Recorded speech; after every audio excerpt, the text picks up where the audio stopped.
അതുപോലെ തന്നെ ഈ ചിത്രവും സ്വീകരിക്കപ്പെടട്ടെ, വലിയ വിജയമായി തീരും.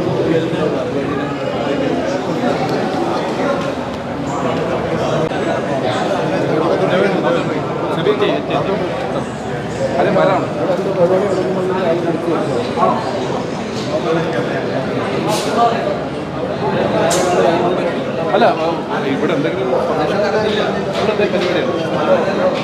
പരിപാടിയാണ്.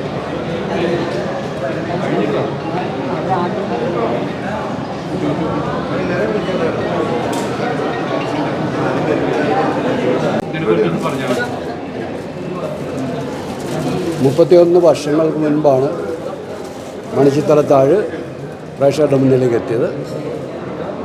അന്ന് ആ സിനിമയുടെ ഭാഗമാകാൻ എനിക്കും ഒരവസരമുണ്ടായി. വാസിർ സാറിൻ്റെ കൂടെ വർക്ക് ചെയ്ത ഞങ്ങൾ പ്രിയദർശൻ, സിദ്ദിഖ് ലാൽ, ഞാൻ ഉൾപ്പെടെയുള്ളവർ ആ സിനിമയിൽ അദ്ദേഹത്തിൻ്റെ കൂടെ ഉണ്ടായിരുന്നു. കുറേ ഭാഗങ്ങൾ ഷൂട്ട് ചെയ്യാനുള്ളൊരു അവസരം ഞങ്ങൾക്കുണ്ടായി. മലയാളം കണ്ട ഏറ്റവും വലിയ വിജയങ്ങളിലൊന്നായി പിന്നീട് ആ ചിത്രം മാറുകയും ഒരു കൾട്ട് ക്ലാസിക് എന്ന നിലയിൽ ഇന്നും പ്രേക്ഷകർ കാണാൻ ആഗ്രഹിക്കുന്ന സിനിമയായി അതിന്നും തുടരുകയാണ്.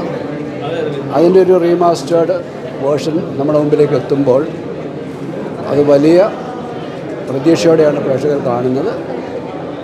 ഇതിന് തൊട്ടുമുമ്പ് എൻ്റെ ചിത്രം തിയേറ്ററുകളിൽ സ്വീകരിക്കപ്പെട്ടതുപോലെ തന്നെ ഈ ചിത്രവും സ്വീകരിക്കപ്പെടട്ടെ, വലിയ വിജയമായി തീരട്ടെ എന്ന് ആശംസിക്കുന്നു.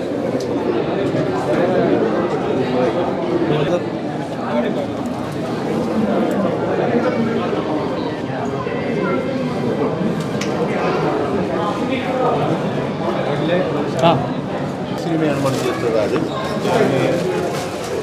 ഒരു എന്താ പറയുക, ഇതിൻ്റെ ഒരു റിലീസ് ഡെഫിനറ്റായിട്ട് ഒരു വലിയ സക്സസ്സായി തീരുമെന്ന്